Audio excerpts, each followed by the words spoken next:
Good morning everyone. This is lesson 2 telling time. आता तुम्ही आधीचं कालचं होमवर्क केलं असेल असं मी गृहीत धरते. हे पुढचं होमवर्क आहे टेलिंग टाईम.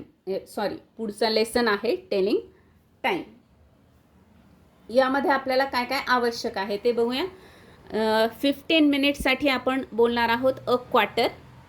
30 मिनिटसाठी आपल्याला म्हणायचं आहे अ हाफ. अ म्हणजे एक, 30 मिनिटचा एक हाफ होतो म्हणून ते काय आहे अ हाफ असं आपण म्हटलेलं आहे.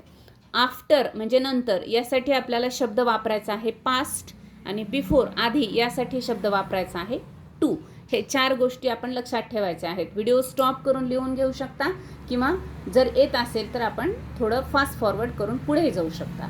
त्यानंतर आणखी काही या ठिकाणी टर्मिनॉलॉजी आहे की ए एम म्हणजे काय आहे अँटीमेरेडियम.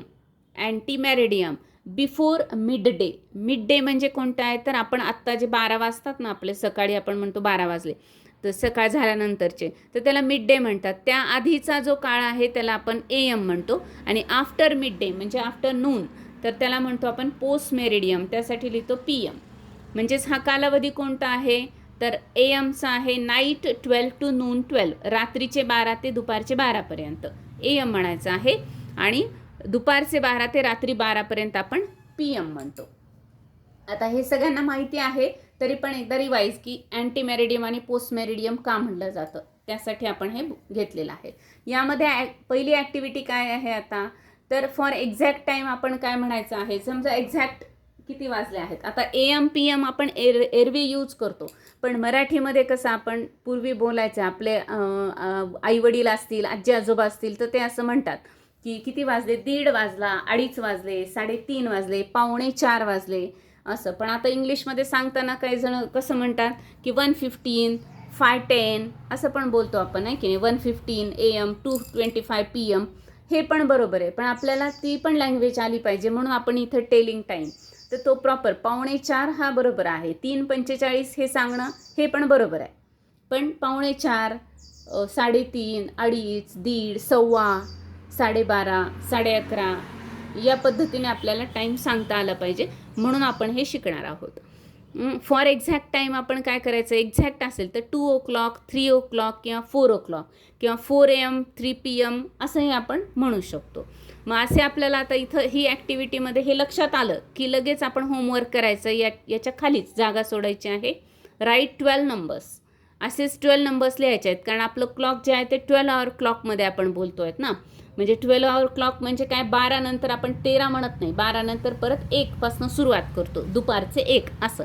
म्हणून हे 12 नंबर्स लिहायचे आहेत. 2, 3, 4 लिहिले असतील तर 5 पासून परत तुम्ही 1 पर्यंत जायचं आहे. 12 आणि परत 1 o'clock असं. त्यानंतर आता हे लिहायचं का तर यामुळे हे म्हणलं जातं आणि हे क्लॉकचं स्पेलिंग पाठ होतं. ओ नंतर वरती जो आहे तो कॉमा तो दिला जातो. या पद्धतीने आपण ते करायचं आहे. Generally we use AM and PM. जसं मी आत्ता म्हटलं की 1:15 AM, 2:25 PM असं बोलतो आपण, तर हे बरोबर आहे, असं काही नाही, माहीत असावं म्हणून एकदा ते सांगितलेलं आहे. आणि जर 12 असेल तर काय म्हणणार मग, AM PM आहे, पण 12 असेल तर रात्रीच्या 12साठी आपण 12 नाईट असं बोलायचं आहे. 12 PM म्हणू शकत नाही आपण, किंवा दुपारीसुद्धा 12 PM आणि रात्री 12 AM किंवा PM असं काहीच म्हणता येणार नाही. एक्झॅक्ट 12 वाजले असते तर आपल्याला AM PMच्या भाषेमध्ये 12 नाईट आणि 12 नून असं आपल्याला बोलावं लागतं. म्हणजे रात्रीचे 12 वाजले असतील तर 12 नाईट म्हणायचं आहे, दुपारचे 12 असतील तर 12 नून असं आपल्याला म्हणावं लागतं. ॲक्टिव्हिटी सेकंड बघायची आहे. आता समजा ठराविक एक एक्झॅक्ट टाईम आहे, त्यानंतर 15 मिनिटं नंतर झालेली आहेत, तर आता मराठीत याला म्हणतात 1:15, 2:15, 3:15. तसं इंग्लिशमध्ये काय म्हणायचं आहे तर 1:15 हे लक्षात घ्यायचं आहे. हे 15 मिनिट मराठीमध्ये 1:15 असं म्हणणार, म्हणजे हा जो अंक आहे तो आधी म्हणला जातो, बोलला जातो आधी. पण इंग्लिशमध्ये हे जे आहेत तर नंतरचे मिनिटं आधी बोलले जातात. जसं अ क्वार्टर आपण मागे बघितलंय, 15 मिनिटासाठी शब्द आहे अ क्वार्टर, म्हणून अ क्वार्टर पास्ट म्हणजे नंतर, 1 वाजून झालेत ना, मग पास्ट 1, अ क्वार्टर पास्ट 1. मग 2:15साठी काय म्हणणार, अ क्वार्टर पास्ट 2. इंग्लिश मराठीत 2:15. 3:15साठी काय 3:15. तसं अ क्वार्टर पास्ट 3. तर हे असं म्हणत म्हणत काय करायचं, लिहायचं आहे.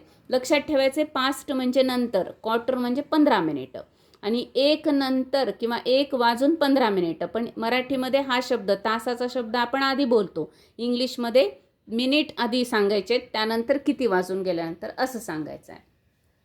याची ॲक्टिव्हिटी काय आहे, तर homework, right all 12 numbers like this. आता 3च्या पुढे तुम्ही कंटिन्यू करायचं आहे 12पर्यंत, 12-15पर्यंत, आणि हे मोठ्याने म्हणायचं आहे, वाचायचं आहे हे मोठ्याने. 3:15, 4:15. मग म्हणताना असं नाही नुसतं, तर 4:15, 4:15, 5:15, 4:15 या पद्धतीने आपल्याला ते मोठ्याने वाचायचं आहे. नंबर पण वाचायचे आणि पुढचं त्याचं एक्सप्लेनेशन पण वाचायचं, स्पष्टीकरण वाचायचं आहे.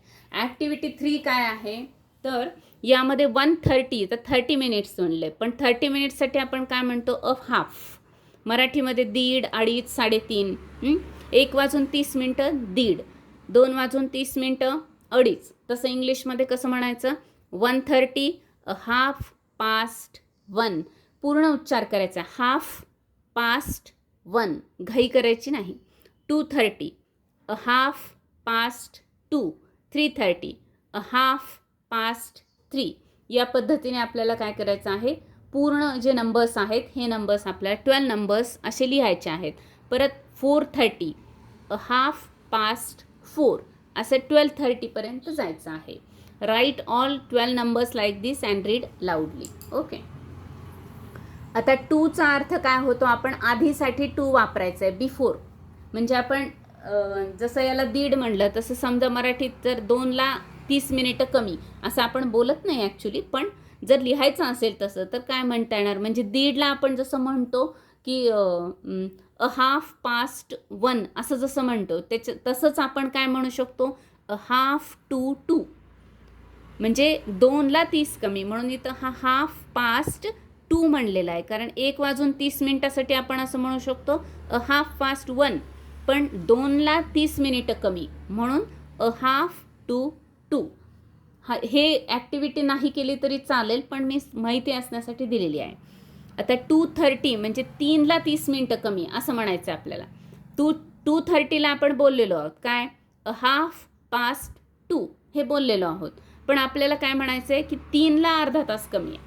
मग अ हाफ टू 3, 2 म्हणजे आधी, कमी आहे आधी. त्यानंतर आहे 3:30. आता 3:30ला आपण म्हणलो होतो की अ हाफ पास्ट 3, 3 वाजून 30 मिनटं, पण 4ला 30 मिनटं कमी आहेत असं म्हणायचं असेल तर अ हाफ टू 4. इथं 5 नाही येणार, 2 म्हणजे आधी, कमी आहेत. मग याच पद्धतीने परत आपल्याला काय करायचे, असे नंबर लिहायचे आहेत आणि ते रीड करायचे आहेत. नेक्स्ट बघूया आपण ॲक्टिव्हिटी. नेक्स्ट ॲक्टिव्हिटी जी आहे यामध्ये 5th ॲक्टिव्हिटी, यामध्ये काय आहे, 1:45. आता 1:45 म्हणजे 2ला 15 मिनटं कमी. 2ला 45 मिनटासाठी आपल्याकडे शब्द नाही, पण 15 मिनटासाठी आहे. मग जर 2ला 15 मिनटं कमी, 3ला 15 मिनिटं कमीत असं म्हणायचं असेल, म्हणजे मराठीमध्ये 2:45, 3:45, 4:45 असं म्हणतो आपण. 1:45 म्हणजे 2:45, 2:45, 3:45. मग आता इथे आपल्याला आधीसाठी 2 वापरायचं आहे परत, आणि असं म्हणायचं आहे 1:45, a quarter to 2, 2:45, a quarter to 3, 3:45, a quarter to 4. आणि इथे होमवर्क लिहायचं राहिलं आहे माझ्याकडनं, पण ते होमवर्क पण करायचं आहे की राईट ऑल, किती आहेत, राईट ऑल 12 नंबर्स लाईक दिस. म्हणजे आता 3:45पर्यंत आलेलं आहे. मग आपल्याला काय करायचं आहे की 12:45पर्यंत हे लिहायचे आहेत. आणि दुसरी ॲक्टिव्हिटी अशी आहे, रीड इट लाऊडली किंवा रीड लाऊडली. हे रीड करायचं आहे लाऊडली. ठीक आहे, तर ह्या ॲक्टिव्हिटी करायच्या आहेत घरी. त्यानंतर जे 12 आवर्सचं क्लॉक असतं ना, ते आपण बघितलं. आता 24 आवर्स क्लॉकमध्ये काय असतं, 1 AM to 11 AM बरोबर आहे, नंतर 12 नून असतं. पण आता 1 वाजला दुपारचा की त्याला 13 म्हणलं जातं. जे रेल्वेचं वगैरे टाईम टेबल असतं ना, एरोप्लेन, रेल्वे यांचे टाईम टेबल्स जे असतात, तर यामध्ये 24 आवर्स क्लॉक वापरलं जातं. AM PM तिकडे वापरत नाहीत. तर 1 PM म्हणतात 13, 2 PM साठी 14, 3 PM साठी 15, 11 PM काय येणार 23 येणार असं.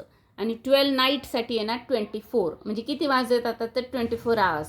म्हणजेच काय की 24 वाजले म्हणजे रात्रीचे 12 वाजले. अशा पद्धतीने हे 24 आवर्स क्लॉक मेंटेन केलं जातं आणि बोललं जातं. ठीक आहे, भेटूया आपण नेक्स्ट व्हिडिओमध्ये. होमवर्क करायला विसरायचं नाही आहे. रोज एक व्हिडिओ करायचा आहे, अभ्यास करायचा आहे त्याचा, आणि होमवर्क करून लाऊड रीडिंग करणं हे जास्त महत्त्वाचं आणि आवश्यक आहे. थँक्यू.